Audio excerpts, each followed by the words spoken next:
Bon, qu'est-ce qui se passe-t-il là? Il se passe que on va aux locaux de Ilan. On va faire un peu de son, on va discuter un peu, puis voilà, c'est l'aventure.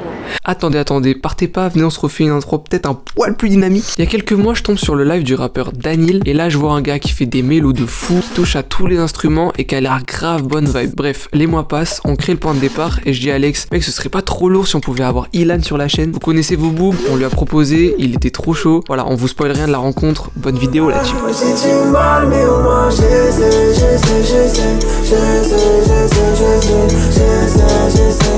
Est-ce que tu peux peut-être raconter depuis longtemps, est-ce que t'es artiste depuis longtemps, est-ce que tu vas faire un historique? Ok, petit historique, on y va. Tu peux prendre le temps que tu veux. Ok, non mais je vais quand même te faire le truc assez court, je te parle juste de mon parcours musical et ouais, qui se... vas-y. Je suis né à Bordeaux, il faut savoir un truc assez important, c'est que mon père est prof de piano classique au conservatoire de Bordeaux. Donc ça fait que tu grandis là-dedans, le daron il a le piano dans le salon, tu nais avec de la musique classique dans la gueule tous les jours de ta vie. Du coup à 5 ans, je veux faire comme papa, je veux faire du piano. Donc 5 ans, vas-y que ma daronne qui m'inscrit au conservatoire, tout ça machin. Je fais le cursus conservatoire jusqu'à mes 15 ans, fin 3ème. Mais déjà à mes 10-11 ans, j'en pouvais plus mec de la musique classique. Moi je commençais déjà, je rentrais chez moi, je jouais les morceaux connus qui passaient à la radio, je m'entraînais à chanter, à faire du piano. Je commençais à bosser le truc de mon côté, mais je voulais plus travailler Chopin, Bach, tout ça, ça me sortait par la gueule. Mais ma daronne elle m'a dit c'est très simple, si tu veux arrêter le conservatoire, y a pas de souci, mais tu te barres de la maison.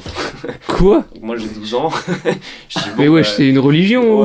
Non mais tu sais c'était en mode, c'était plus un truc non négociable, genre en mode que non, tu t'arrêteras pas le conservatoire. Mais parce qu'il y a un truc de juste abandonne pas. Oui. Pas juste le conservatoire, non, ça aurait été un sport, ça aurait été pareil. Totalement. Elle voulait pas que j'arrête le taekwondo non plus. Non mais le sujet maman, c'est un sujet... On bipera le moment. C'est plus un psychologue. Du coup, elle veut pas que t'arrêtes le conservatoire. Elle veut pas que j'arrête le conservatoire, mais ce qui au final, mec, je ne peux que la remercier aujourd'hui puisque je gagne ma vie en faisant du piano. Donc c'est carré. Après le conservatoire, j'ai fait de la guitare et j'ai fait du chant. J'ai fait 2 ans de chant et 2 ans de guitare pendant le lycée en gros. Ouais. Et ensuite, j'ai passé mon bac. Et après je me suis à Bordeaux et après je me suis barré à Paris. J'ai fait genre pendant 1 an et demi les cours Florent, qui est normalement les cours Florent en musique du coup, qui est normalement censé être un cursus en 3 ans, mais j'ai fait juste la moitié parce que ça m'avait apporté suffisamment déjà en 1 an et demi. Suite à ça, j'ai trouvé un job en garçon de café, mec, juste à côté de chez moi. En garçon de café, putain. Ouais. Tu sais, je faisais stylé ce nom. Petits cafés. Ouais, parce que je suis pas barman, parce que je fais pas de cocktail, je fais que des cafés, donc je suis garçon de café. Magnifique. Ouais, mais c'était le loyer, j'imagine. Ouais, putain mec, c'est le monde du travail. Ah non mais gars. Là c'était la première fois où tu goûtais vraiment au monde du travail. 100%. Mais je l'ai goûté vraiment dans ma gueule. Hein. Ouais. Transition. Transition. Non, vraiment. En gros, premier jour, je suis rentré, je me suis assis sur le lit comme as, gros, j'étais en mode qu'est-ce qui vient de se passer? Genre, c'était quoi? C'est 8 heures. C'est pas plus hardcore que. C'est même au final assez tranquille, mais c'est juste que moi, j'étais à des années-lumière de ça. Tu sais, je viens d'un confort où en gros, mes parents, ils me soutenaient dans tous mes projets, ils m'ont toujours aidé financièrement, j'ai jamais. Mais t'es dans le besoin. Au travail, tu vois. Mais ce qui est normal en vrai, ça fait partie de la vie, tu vois, il y a un moment donné, il faut passer par là, t'es obligé. Mais juste la transition, elle était. C'était plus apprécié après. 100%. Mais c'est indispensable, ce passage-là. Suite à ça, j'ai trouvé un taf dans un collège. J'ai été surveillant dans un collège pendant presque 1 an. C'était très marrant comme expérience aussi. Pareil, ça fait bien grandir. Tu sais, je suis un grand enfant, moi, en vrai de vrai. Sauf que je suis entouré que d'enfants comme moi, donc il y a des moments où je savais même plus si je devais aller en cours avec eux ou si je devais leur mettre des. Tu vois. Mais 1 an, ça a suffi. Et ensuite. 1 an quand même, putain. Ouais, presque 1 an. Et ensuite, il y a Daniel et Dalil. Du coup, à cette époque-là, moi j'habitais dans le nord de Paris, dans le 18. Eux étaient déjà dans le sud de Paris. Et ils m'ont dit, frérot, là, en mode. Ça va commencer à devenir un peu cool. Enfin, le taf, il va falloir que tu te débloques du temps parce qu'il y avait des fois où on partait en séminaire et moi je devais rentrer. Pour bosser, parce que j'avais mon taf, tu vois. Ils m'ont dit, pas gros, on peut pas continuer comme ça. Enfin, genre, on a besoin que tu sois intéressant là. Cette période. Ouais, de fou. Intéressant de fou. Ils m'ont dit, quitte ton appart, quitte ton taf, fous-toi au chômage, prends-toi un appart avec ta meuf, un truc moins cher dans le sud, tu verras, tu vas payer moins cher. C'est ce qui s'est passé, c'est ce que j'ai fait. Je me suis retrouvé au chômage pendant, je sais pas, presque 1 an. Et j'ai beaucoup bossé avec eux. Mais qu'il y a une histoire de fou qui a changé ma vie aussi. C'est genre en mode. Tu sais, moi je suis pianiste chanteur. J'ai pas mal fait d'événementiels, mais pas de manière très concrète. Juste des trucs sur un instant T. Tu vois, tu m'appelles pour, je sais pas. Ça dépanne. Voilà, il y a des gens qui fêtent leur anniv, machin. Tu sais, des trucs, des gens dans le 16e qui ont des appartements de fou. Ils ont besoin d'un chanteur pianiste, j'y vais. J'ai fait Jean-Jacques Goldman, ils sont contents. Et il y a une meuf qui m'avait croisé dans un anniversaire comme ça que j'avais fait, qui m'a m'appelle et qui me dit voilà, je fais mon mariage dans 2 jours, nos musiciens nous ont planté là, est-ce que tu peux venir chanter à la réception des invités, genre la terrasse, un truc tu sais dans le 16e, bref, un hôtel de... 16e vraiment, c'est... 16e. Et je dis oui, un truc au pied levé comme ça, je me démerde pour trouver un clavier, je emprunte le clavier de Daniel dans les studios, genre en mode je vais à République pour récupérer le piano le matin dans le studio, je mets la clé dans le studio, je pète la serrure, je peux plus prendre le clavier. Oh putain. J'appelle tous les magasins de location de piano, je fais tout le tour de Paris, jusqu'à genre vraiment 1 heure avant de chanter, je suis genre à, je sais pas, à l'autre bout de Paname, sans piano, devant tous les magasins de piano qui m'ont dit non. Comme as, gros, je chiale de nerfs, mec. Je suis en mode, bah vas-y, je vais annuler le bail. Tu vois. Surtout, j'avais demandé 500 balles en liquide, mec, dans ma poche. Je passe à côté de ça, gros, ça me rendait ouf. Je sais pas trop comment, mais le mec finalement accepte de me prêter un piano pour quasiment rien au final, alors qu'à la base, il faut, tu vois, des papiers, des trucs que j'avais pas, une caution de fou que je pouvais pas payer. Bref, il me le prête, je me pointe là-bas. Je fais mon truc, je sors de ce taf là et il y a une meuf qui me contacte qui s'appelle Célia la gote. Célia la gote. On la mettra à l'écran. Je bosse. Ah ouais, pitié. Je l'ai jamais vu, mec. Ça fait 3 ans. Ça fait... Ah mais mec, c'est Jarvis. Tu sais, dans... c'est pile ça, gros. Elle m'envoie un message, elle me dit voilà, je bosse dans l'événementiel, on cherche des gens exactement comme toi, des pianistes chanteurs, pour bosser dans différents restos. Que ça t'intéresserait? J'ai dit oui, elle m'a proposé genre 18 dates. Pour le mois d'après et j'ai commencé à faire ça et depuis je fais ça de manière régulière et je travaille dans des restos, bah vous allez voir tout à l'heure. Ouais, on sait que mec on s'entend à rien, on sait pas vraiment Je vous dis rien, je ne vous dis rien. Parfait, oui. Je peux rien vous dire, je pense que arrête. Si. En plus vendredi soir jour férié. Et pareil, j'ai commencé à faire un peu à rouler ma bosse un peu là-dedans, tu vois, je me suis amélioré moi parce que quand j'ai commencé, j'étais pas forcément très bon du coup, tu vois, parce que pianiste chanteur c'est quand même un vrai taf, faire de l'événementiel, aller choper des gens dans des restaurants, faire en sorte qu'ils s'enjaillent, tout ça machin. Surtout le premier resto dans lequel j'ai commencé, c'était pas un resto qui m'a plu au final, enfin j'avais aucune autre expérience donc je pensais que c'était juste ça, tu sais, c'était le seul resto que je faisais sur l'année, donc j'avais pas de... En mode bon bah c'est ça, ok bah c'est ça le taf. Ça se passe, j'aime pas trop, je le fais, c'est bien payé, tu vois, et au final comme moi ça me plaisait pas, et ben eux, enfin tu sais on sentait qu'on se plaisait pas donc au moment donné ils ont dit bon bah en vrai on va arrêter, tu vois, donc je me suis barré de ce taf là et en fait je pensais que j'avais plus de taf jusqu'à ce que Célia m'appelle et me dise on a une nouvelle résidence, viens l'essayer, et en fait elle m'a booké sur tout plein de résidences comme ça et maintenant j'ai ce taf là à côté de mon métier de producteur quoi, qui me permet d'avoir l'intermittence du coup, ce truc là. En plus là si t'as des dates régulières et tout souvent c'est pépite mec, j'ai fait mon intermittence en 3 mois. Voilà les mecs, vous savez tout. Vous savez tout. C'est l'histoire d'Ilan. Ouais, vas-y. En quel style? C'est toi le boss, mec. Bah non, on va faire le truc ensemble. Je vais pas juste faire une prod tout seul, vous allez me regarder. Hein. En 10 minutes là? Non, 10 minutes c'est chaud. Oui, c'est chaud, ouais. T'es pas capable. Mec, tu peux le chauffer là-dessus. Ouais, je sais comment il fonctionne. Impossible que tu arrives en 10 minutes. Mec, si, mais après... Non mais si, je sais que tu arrives. Mais on fait quoi?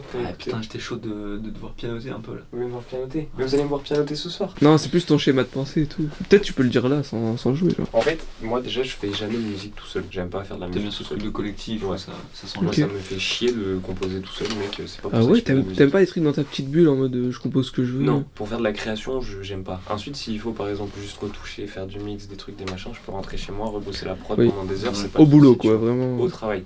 Mais sinon, dès qu'il s'agit de composer, surtout que je compose avec des gens, j'aime pas le faire tout seul.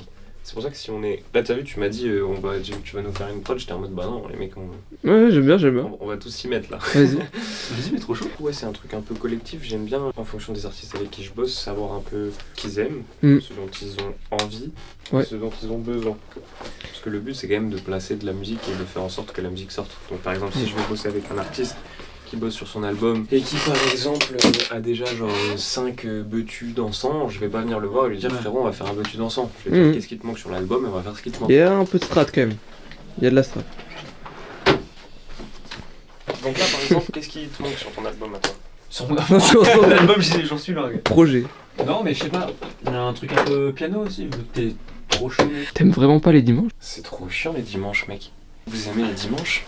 Tellement on est d'accord, c'est on se fait chier. Ouais, j'ai des C'est souvenirs de horrible le dimanche. repas de famille qui est là, Ouais. interminable. En fait, moi, le dimanche, j'associe trop ça à un truc, à une source de stress, en fait. Parce que C'est le début de- c'est la fin de quelque chose Ouais. qui va partir sur une semaine qui va pas être Ah, mais bénéfique. parce que Et vous en fait, voyez vos vies comme des semaines du coup. C'était quand j'étais plus jeune, Mm. c'était le truc très scolaire et tout, tu vois. Là, maintenant, frère, je sais même pas quel jour on est aujourd'hui. Donc, Moi, j'ai- je suis cette phase-là. Ouais, voilà. Mais avant, plus jeune, quand j'étais dans ça, les dimanches soirs, c'est une catastrophe. La boule au ventre parce que l'école est lendemain. T'aimais bien l'école ou pas? J'ai très très mal vécu ma scolarité. C'est vrai? Ah ouais, Je peux te demander pourquoi ou... parce que... T'as le droit de pas répondre. Hein. Ah non, non, au calme, frère, on parle de tout, y a pas de problème. Non, juste, je suis pas rentré dans les codes de Mm. l'école. Ça faisait chier, Je crois que c'est aussi l'enseignement, simple que ça. C'est la forme ou c'est vraiment... Les deux, j'étais dans un collège très catho qui me correspondait pas du tout, un truc un peu une usine où ils cherchent juste les bons élèves et les moins bons, et bon, on s'en préoccupe pas trop. C'est dans le privé du coup? Ouais. Hmm. Comme je faisais partie des pas très bons, ça se passait pas bien et plus le temps avançait, moins ça se passait bien. Mhm. Jusqu'à, frère, j'arrivais au contrôle, même en terminale, hein. Je savais même pas le nom du chapitre et je faisais de la musique. Un artiste finalement. Mais c'est vrai, hein. Ouais. C'est pas fait pour les gens créatifs, hein, l'école, mec. Ouais, c'est vrai. On construit des soldats, on construit pas Ouais. des mecs qui doivent réfléchir à des trucs comme ça. Exactement. Et c'est pour ça que justement, j'avais beaucoup de haine, mec, contre ça. Genre, je rentrais le soir et frère, je pouvais parler pendant des heures de pourquoi l'école c'était un fiasco et que genre, je m'y sentais pas à ma place. Mais comme tu dis, hein, je suis pas le seul dans ce cas-là, je pense. Vous verrez, vous allez venir à la maison, vous allez voir que vraiment les lumières, mec, ça me préoccupe beaucoup. Ça te préoccupe. Trop de lumière, c'est pas bien. Pas assez de lumière, c'est pas bien. Là, par exemple, là, ça va pas parce qu'il y en a pas assez. Il me faudrait des petites lumières. J'aimerais bien mettre des lampes connectées. Là, tiens, il y en a pas assez. On est trop tamisé pour rien. Ah ouais.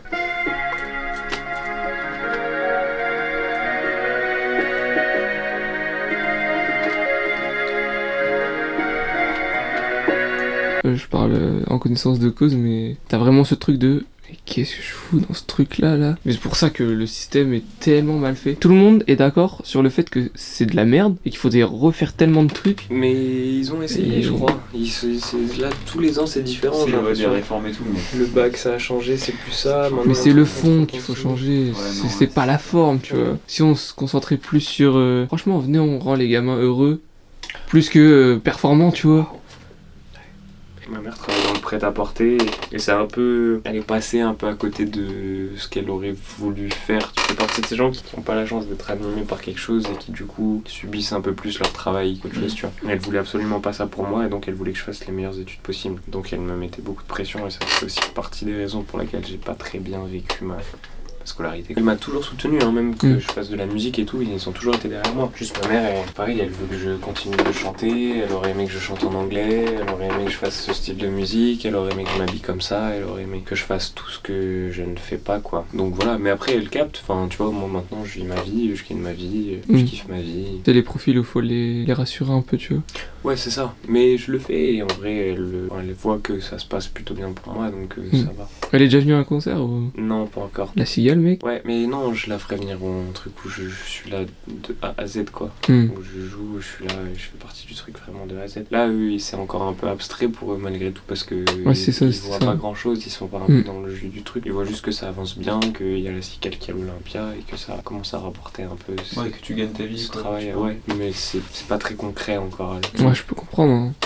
Mais parce que ça l'est pas non plus que ça, tu vois, en vrai de vrai, enfin, j'ai pas l'impression que ma vie elle a pas changé, genre c'est juste elle continue d'avancer petit à petit, tu vois.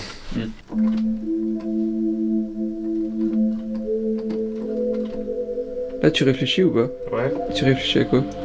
Suite, d'accord, que Ok. je pourrais. T'es en recherche d'un truc que t'as en tête? Ou t'es Non, juste en test c'est plus avec pour te donner des idées? Ouais, c'est ça. Tu commences toujours par une mélo? Ouais. Est-ce que tu t'imagines des ambiances particulières, genre? Non, Non, pas forcément, ça devient comme ça. Est-ce que là, le fait qu'on soit pressé, ça biaise ou pas? non. Ok. Le fait qu'on te pose des questions, ça te perturbe? Non. Mais arrête maintenant. J'aime la confiance. Et du coup, avant de rencontrer Daniel, t'avais des objectifs aussi dans la musique ou... En fait, c'est Daniel et cette équipe-là, ils m'ont grave aidé, grave apporté surtout plein de trucs. Mais avant, moi, j'ai toujours fait de la musique et à la base, moi, j'en faisais pour moi. J'écrivais des chansons, tout ça. Tu posais aussi Ouais, je posais, je chante aussi et du coup, bah, j'ai beaucoup fait de musique pour moi, mais sans jamais la sortir parce que je me sentais pas légitime. Ouais, tout tu quoi, vois. C'est compliqué, mec, c'est trop compliqué. Oh bah, à qui se dis-tu hein? Vraiment, c'est hyper dur et j'ai jamais vraiment réussi à apprécier ce que je faisais à 100%. Et en complément de ça, j'ai toujours bossé avec des gens. Et en fait, jusqu'à 1 an et demi là maintenant, je suis rentré des États-Unis, vacances de 3 semaines avec ma mif et je me suis posé avec Dalil. On a discuté et je lui ai dit, je pense que là pour l'instant, le mieux c'est que j'arrête de faire de la musique pour moi et je me focus sur de la musique pour les autres. Pour de la musique pour les autres. Putain. Et en fait, ça m'a fait tellement de bien, mec, parce que je m'étais mis une pression de fou sur mon truc solo. Et en fait, ce qui est compliqué quand tu crées un projet pour toi, c'est de t'auto-gérer. Ouais. T'es le moteur de ce projet-là, tu vois. Ça fait que si t'as pas suffisamment de cadre, de recul, t'arrives pas à avancer. Recul surtout. Ouais, puis c'est comme d'hab, du coup, tu mets du temps à finir des morceaux, puis après, du coup, t'as évolué musicalement depuis. Donc t'es en mode, ah merde, putain, bon bah vas-y, je vais plus le sortir finalement. Exactement. Et tu finis par jamais rien sortir. Mais d'ailleurs, c'est une question qu'on pose souvent. Putain, comment vous arrivez à vous dire, ok, là c'est fini? Parce qu'en fait, créativement, tu peux toujours aller plus loin et tout, tu vois. C'est une bonne question. C'est une très bonne question. Moi, justement, je me pose un peu moins cette question-là parce que je travaille plus sur mes trucs à moi, en fait. Tu vois. Donc maintenant, il y a pas mal de questions que j'ai déléguées, notamment celle-ci. Mais j'apporte des réponses aussi quand les autres se la posent, tu vois. Quand on est quand même à un moment où le morceau il est carré, il y a toujours moyen de faire mieux. Tu vois, Michael Jackson par exemple, pour sortir genre Billie Jean, il y a genre 80 versions et il a sorti la 4ème, genre. Ça veut dire que genre à un moment donné, à force de trop faire, des fois tu te perds. Ah mais clairement, tu vois. La première idée c'est souvent celle qu'on va développer et il faut pas trop la salir. Je trouve que le pire ennemi de créatif artiste, c'est vraiment lui-même quoi. C'est pas ce qu'il y a autour et tout, c'est vraiment... Au contraire, il y a des gens qui ont un talent de fou et qui ont trop de mal à se gérer, à savoir s'autocritiquer et tout, tu vois. Ouais, je vais faire un truc vite fait.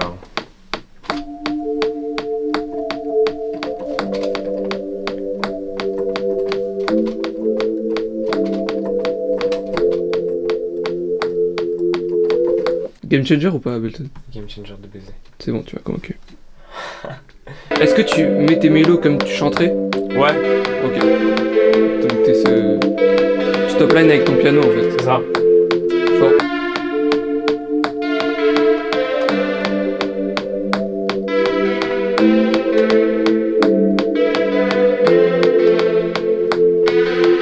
Mais là, dans un premier temps, tu vois, vraiment, je me préoccupe juste du côté créatif parce que généralement, les idées, elles spawnent vite et il faut pas les perdre. Je me préoccupe du mix après. Moi, ça m'a fait grave du bien d'intégrer cette équipe-là, de sentir que j'avais une importance dans cette équipe-là aussi parce que c'est valorisant et aussi parce qu'ils t'aident sur plein de trucs. Un collectif de gens qui avancent dans la même direction, c'est un bonheur de fou. Parce qu'en fait, tout le monde va s'aider, tout le monde va se tirer vers le haut. Et tu vois, si dans un groupe, t'as une personne qui réussit, c'est tout le groupe qui finit par réussir. C'est un truc qui a vachement développé Daniel depuis toujours, de toute façon, parce qu'il a commencé comme ça en fait. Quand il a commencé, il était plus petit que ce qu'il était maintenant, et il faisait ça pour se faire kiffer avec ses potes aussi, tu vois. C'est comme ça que ça a commencé à marcher, tu vois. Et juste parce que c'est naturel au final, c'est un gars comme ça, Daniel, tu vois. Et le fait que ça avance pour Daniel, fatalement, moi, ça m'a permis de travailler avec d'autres artistes. Ouais, on va y venir. Et l'un des trucs qui est archi important et qui fait qu'aussi on réussit à avancer tout le temps, c'est que on est tellement plus du tout susceptible. Il n'y a plus d'ego du tout. Il n'y a plus d'ego. Ça veut dire que vraiment, Daniel, il me fait écouter un son, je lui dis que c'est explosé, et c'est explosé, on passe à autre chose, tu vois. Ouais. Ton style me fait penser un peu à la manière de travailler de Sofiane Pamart. Tu vois, dans le côté vraiment académique de la musique. Totalement. Et je trouve vraiment ça fait tellement votre authenticité, tu vois. Parce que ça mixe tellement de genres dont on n'a pas l'habitude d'entendre. Que du coup ça fait votre originalité. Bah en fait c'est comme ça qu'on fonctionne avec Daniel et c'est pour ça qu'on bosse pratiquement que lui et moi. C'est qu'on a développé cette manière de composer qui est vraiment c'est du live en fait. Tu vois, Ouais. c'est exactement Ouais, comme ouais. on fait sur Twitch. Genre, il se met derrière le micro, je me mets derrière le clavier, Ça et part on en- joue ensemble jusqu'à ce qu'il y ait quelque chose qui se passe, tu vois. Et des fois, juste, on sort de séminaire, on a des maquettes, genre juste piano-voix, avec une petite drum, mais des sons, genre en mode, les idées sont tellement là et elles sont tellement parfaites que même un piano-voix qu'on a fait là-bas, en séminaire, on le mettait en boucle et on a fracassé la chambre tellement on était, genre, Ouais. pull-up, tellement Ouais. on était comme des oufs sur des sons comme ça. On a tellement fait ça qu'on sait mettre en valeur les idées qu'il faudra développer par la suite, tu vois. Mais ça, c'est vraiment un truc de vision. Hein. Quand tu l'as en 100%. commun, ou est-ce que t'as un nom pour ça à chaque fois? Non, tu sais, genre t'es normal. D'un coup, t'as un espèce de frisson, de truc. Ouf, ok, c'est Ouais. ça. Et Et y a pas vraiment de nom, tu vois. non. Bah, pour moi, c'est juste la bonne idée. C'est Tu juste- connais beaucoup hein, aussi. Oui. Je trouve que c'est hyper dur aussi de recréer ça, tu vois. De trouver un Totalement. jour ce truc-là, et Ouais. de vouloir le recréer aussi. Ouais. c'est- Ouais, Mais je trouve. faut... T'es dans la quête de ça après, j'ai l'impression. Ouais, mais faut pas. En fait, j'aimerais des trucs de guitare, mais je l'ai pas là. Un peu mute, un peu. Exactement. Je me permets de dire. Vas-y, je t'en prie. Ok, c'est là-dedans, c'est là-dedans. Waouh, mec! Incroyable. Tête bouge, toutes les têtes bougent, c'est bon. On est C'est pas mal, bon, on est c'est pas mal sur en un vrai. On est sur un truc. On est pas mal en vrai.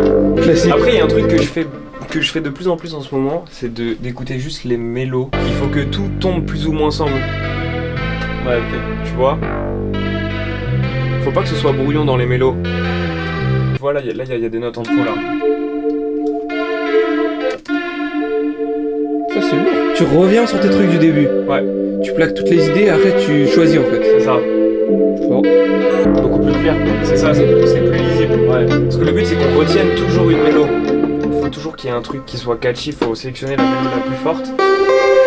Et du coup, t'as produit pour qui d'autre que Dani? Je bosse beaucoup avec Carmen, Bien sûr. anciennement Ok. Tortoise. Putain.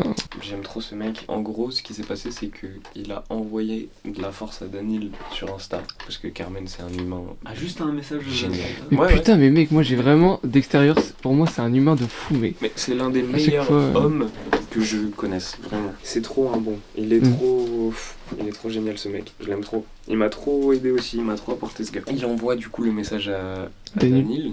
Danil lui dit bah, en vrai terrible, bah, viens en live genre. Et du coup on y était, on a fait le son Nouveau Riche là qui est sorti Ouais. sur Redma 2. Nouveau riche.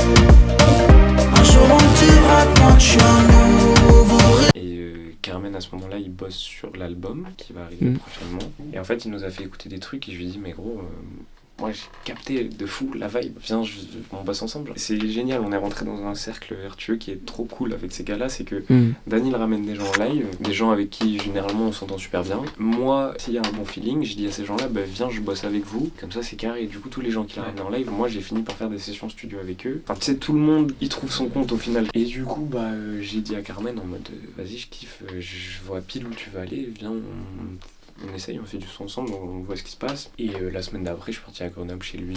En 2 jours, on a fait du son, on a trop kiffé. Et l'un des premiers morceaux qu'on a fait, il sera sur l'album là. Et depuis, ouais, je suis allé à tous ces séminaires. Il m'a présenté genre tous les beatmakers français qui sont devenus tous mes super copains, mec. Parce qu'une semaine, juste avec des gens qui, bon, on fait de la musique, tu vois, mais tu passes c'est une colonie de vacances. C'est-à-dire qu'au début, tu sais, t'arrives, personne ne se connaît vraiment, on est tous un peu comme ça dans notre coin. Ouais. Et à la fin, mec, on se regarde, on est en mode, mais je veux pas que ça se finisse, genre.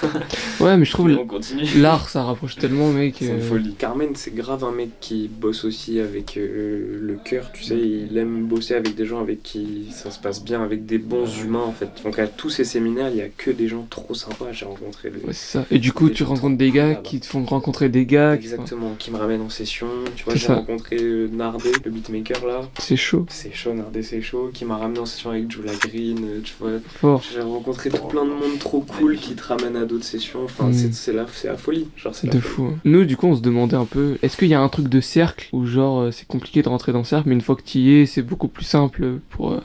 Oui, c'est un peu comme tout. C'est difficile de se faire un nom, mais une fois que ton nom existe, et ben, t'as du travail.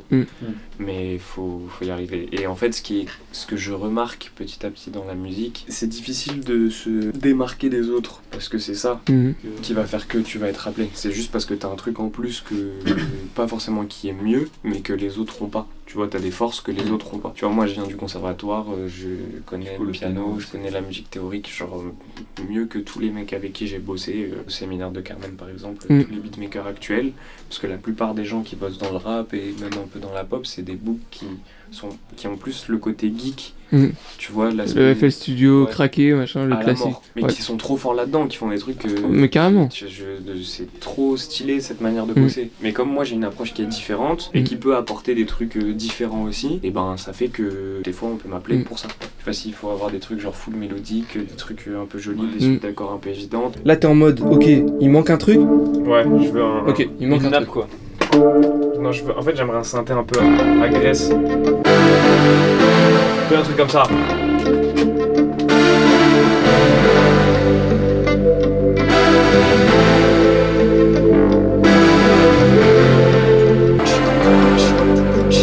Allez, 2 minutes les mecs.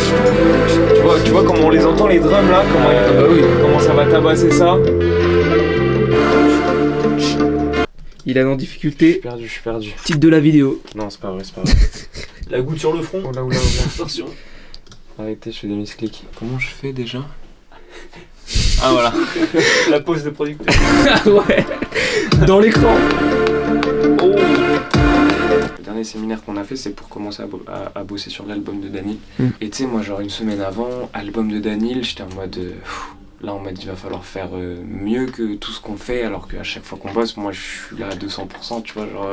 Tu sais, tu te poses des questions, ça met un peu la pression, tu vois. On arrive au séminaire et tu sais, j'étais dans le train, là, pour aller à Marseille, parce qu'on a fait le séminaire là-bas, et j'écoutais des trucs, je réfléchissais, j'essayais de noter des idées, des trucs, je me disais, putain, il faudrait qu'on fasse ça, tout ça, machin.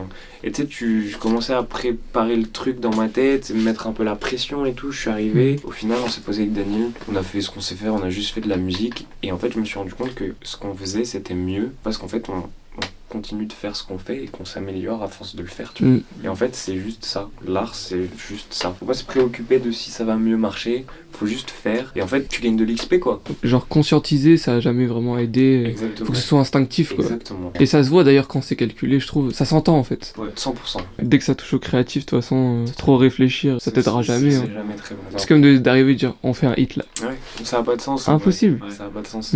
Est-ce que ça t'ennuie ou pas, le côté stratégique? Est-ce que t'aimerais un truc plus, tu vois... En fait, moi, la stratégie, ça m'a rendu ouf quand je faisais de la musique pour moi aussi. Je me préoccupe de ça, des TikTok, des réseaux, des machins. Et en même pas un an, j'ai eu mon overdose pour ma vie, toute ma vie. Donc je me suis dédouané de débarrasser de ça, là. Et en vrai, ça m'a fait du bien de fou, tu vois. Bah nous, c'est un truc, c'est horrible. Hein. Ouais. Nous, on s'est dit, bon, on lance un projet YouTube et tout. Le plus dur, ça va être gérer le matos, trouver les gens, machin. Non, c'est la promo. Non mais tous les jours. Mais frère, mais parce que c'est ce nous on en parlait, et c'est pas naturel en fait. Mais de genre dire, allez écoutez, c'est trop bien. De survendre un peu le truc. Ouais.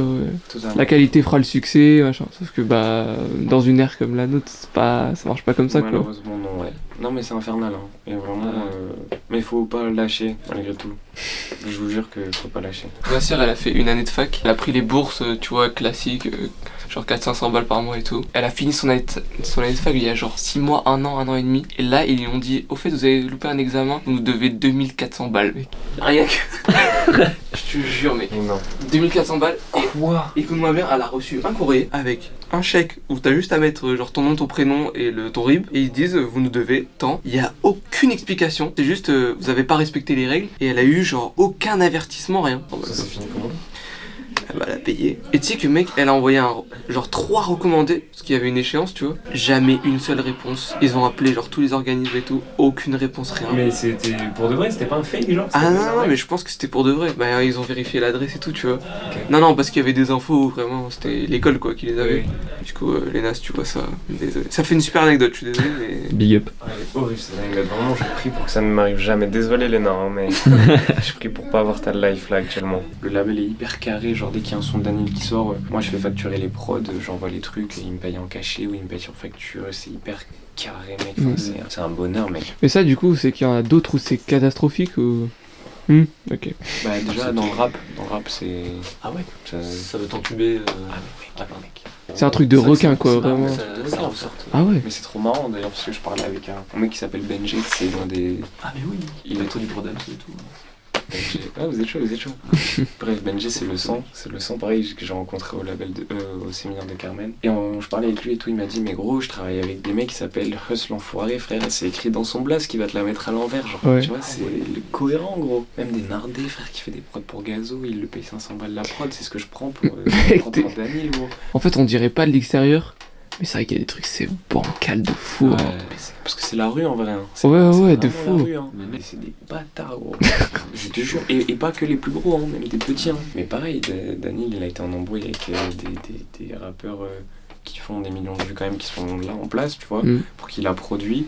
En mode, ça lui a envoyé des messages en mode, je vais pas mettre ton nom sur la SACEM, mon pote. Alors que le son allait sortir, que c'est lui qui a top-liné, qui a fait la prod, qui a machin, qui a genre 80% du son, genre. Mais pourquoi Parce que c'est des chiens. En fait, il n'y a pas d'oseille dans le rap, tu sais, parce que c'est pas de la musique qui passe à la télé, c'est pas de la musique qui passe beaucoup à la radio. Ouais.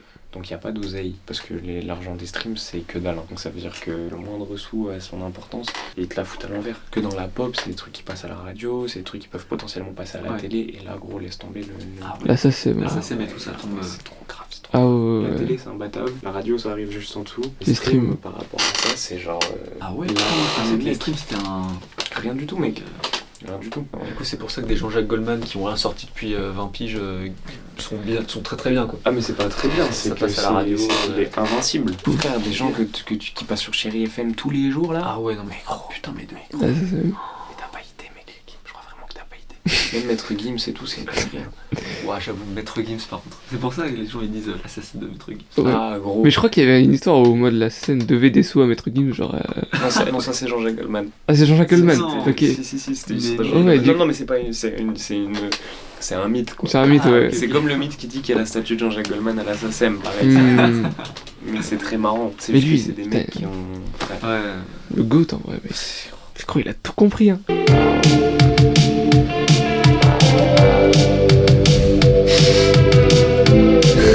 Voilà, c'était sûr que t'allais retoucher. En vrai, je pense que ça peut être déjà ouf, hein. Ça sonne Il connaît bien son métier. Il faut essayer des concepts, essayer des trucs différents, regarder ensuite les résultats, prendre ce qui a le mieux marché, faire tes déclinaisons, regarder ce qui a le mieux marché, avancer, et petit à petit tu construis ton truc en pyramide, et en fait à force de faire, tu vas trouver des trucs qui toi te plaisent le plus, qui vont être le plus sincères du coup, et qui va plaire le plus aux gens. Mais il faut essayer des trucs différents, dans différents styles, et surtout le faire de manière régulière, parce que déjà si tu le fais de manière régulière, ça veut dire que derrière il y a du travail, et que du coup ça fait que tu progresses, c'est comme tout ce qu'on disait. Ouais. Il faut pas s'attendre à ce que ça marche du premier coup, et je te souhaite même que ça ne marche pas du premier coup, parce que frère, sinon c'est un calvaire. Ouais. Et la réussite est un calvaire. Mais mec, mec, tous les jours. T'es pas prêt, mec. C'est juste ça que je conseillerais aux gens qui se lancent dans un projet, par ma petite expérience. Hein. Oh, on dirait que t'as une vision un peu mathématique du truc. C'est des maths, gros. Mais on a vraiment la même vision. Ouais, en vrai, c'est des maths. De logique. Ouais, on fait. 100%. Je suis tellement rap comme ça, gars. Ouais. C'est que le cœur qui parle. C'est j'en ai rien à foutre des chiffres, des trucs. Ouais. Non, mais c'est pas forcément des chiffres. Parce qu'en gros, il y a autant de mecs qui sont importants dans la musique qui ne sont pas musiciens, mais juste qui connaissent ça. Par exemple, Dalil, on va pas lui poser des questions sur la direction artistique, on va lui poser des questions sur tout ce qui est autour. Tu vois. Qu'est-ce qui est le plus judicieux de faire, qu'est-ce qui est le plus judicieux de sortir, à quel moment, comment, pourquoi, qu'est-ce qu'on fait, sur quoi on fait la promo. Parce que tout ça, c'est des trucs qui se réfléchissent et qui sont genre autant importants que la musique. Et donc t'es obligé d'y penser si tu veux tout faire tout seul. Ça fait des métiers en plus. Obligé, Alex. C'est validé. Ouais, les drums elles sont trop horribles, mec. Mais tu connais, on a mis 10 minutes. Bon voilà. Waouh, C'est validé. Comment on l'appelle le projet? Le point de départ. Humblement. Merci Ilan, combien de doigts? Non, pas grand chose en vrai, 200 000 balles. Oh shit. Ouais, où est-ce que j'ai foutu mon chéquier?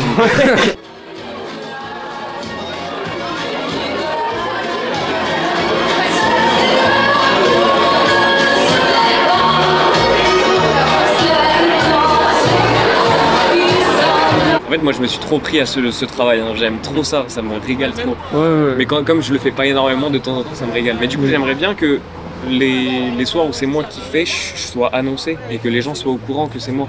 Parce que comme ça tu peux fidéliser une certaine clientèle. Et il y a pas mal de gens déjà qui viennent me voir et qui sont venus en mode je t'ai vu une fois mec, je jouais piano et j'entends vas-y Ilan, j'entends ça comme dans le resto. Je suis en mode mais qu'est-ce que c'est que ce bordel là.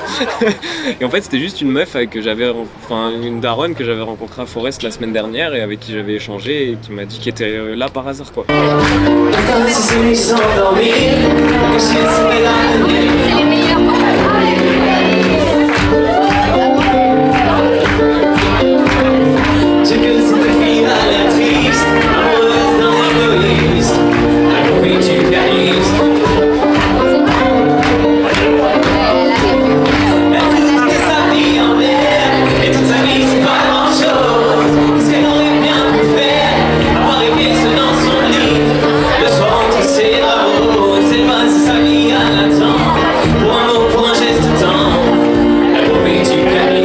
Genre vraiment c'est de la variété française mec, je suis invincible en variété française, genre vraiment je connais tout trop par cœur, ma daronne et elle écoute que ça toute sa vie. Genre par exemple là je sais pas si je vais faire du coup soit les démons de minuit, soit Place des grands hommes de Patrick Bruel, tu vois, on s'était dit rendez-vous, tu vois, je sais pas lequel je fais entre les deux. Bah là il y en a un qui danse plus que l'autre quoi. Oui il y en a un qui danse plus que l'autre, mais là si je fais les démons de minuit c'est fini le restaurant. Ils sont tous debout et moi je me fais niquer par le DJ derrière. Ah il y a vraiment des embrouilles Ouais. Ah ouais? Ah non, pas des embrouilles, mais en mode ça se fait tirer les oreilles. Genre il y a une fois, mec, je reçois un message du DJ et il m'envoie un message, il me dit ouais, t'as fait I Will Survive vendredi dernier. Et effectivement, j'avais fait I Will Survive, mec, à genre 23h25. Et gros, quand je te dis que c'était n'importe quoi dans le restaurant, c'est que vraiment c'était n'importe quoi. Là, ça tapait sur les tables, gros, il y avait des serveurs, ils avaient des trucs en masse, gros, et c'était atomique. Et c'était le camping quoi. C'était le camp. Pour les images que ça va être ça ce soir. J'aimerais bien, mais en fait c'est ça, c'est que je pourrais en arriver là, mais si je fais ça, je suis KO derrière. Parce qu'il me dit écoute, si tu les lèves à cette heure-ci, après moi je peux pas les tenir pendant 3 heures et les gens se barrent. Tu vois, donc le resto perd du chiffre un peu à cause de ça.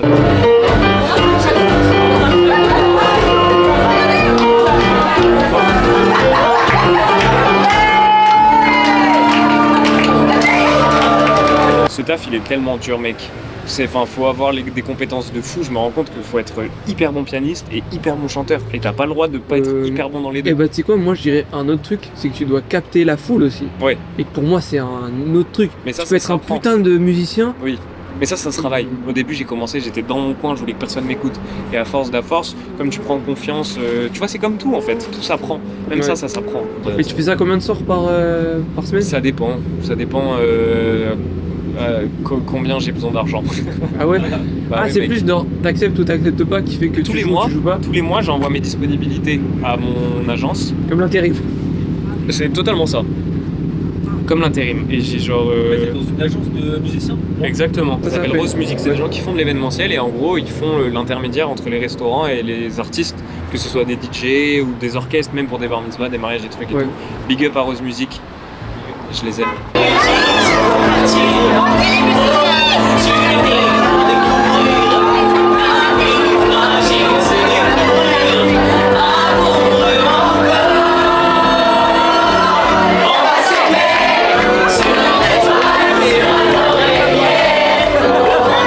Mais mec, franchement, je trouve ça hyper courageux d'aller chercher des gens à table quoi. Normalement, les gens à table. Mais en fait, j'ai pas autant.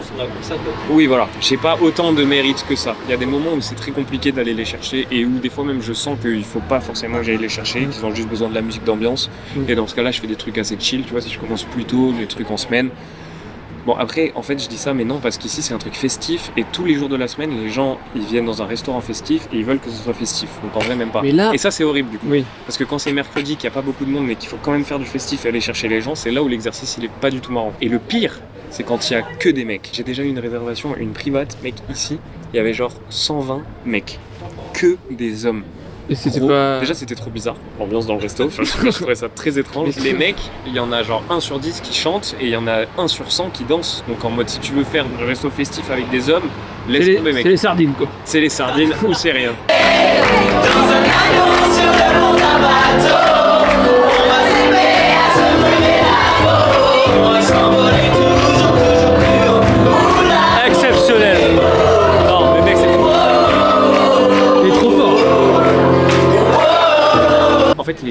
préfèrent les pianistes aux DJ parce que l'interaction c'est pas la même Ah et bah, ils viennent. l'expérience c'est pas la même. L'expérience n'est pas la même et ils viennent dans ce genre d'endroit pour les pianistes, tu vois, parce qu'en vrai les DJ ils kiffent, hein, c'est pas le souci, mais c'est juste que c'est plus particulier, tu vois, comme concept. Et du coup des fois je finissais mon set à 23h sauf que je suis en mode allez les amis c'était la dernière, vous avez été au top, et les gens ils sont en mode bah non, enfin genre ouais. C'est vrai, tu vois. Et du coup il y a le manager, il arrive, il me dit vas-y fais-en une ou deux. Mec je t'ai dit c'est trop là.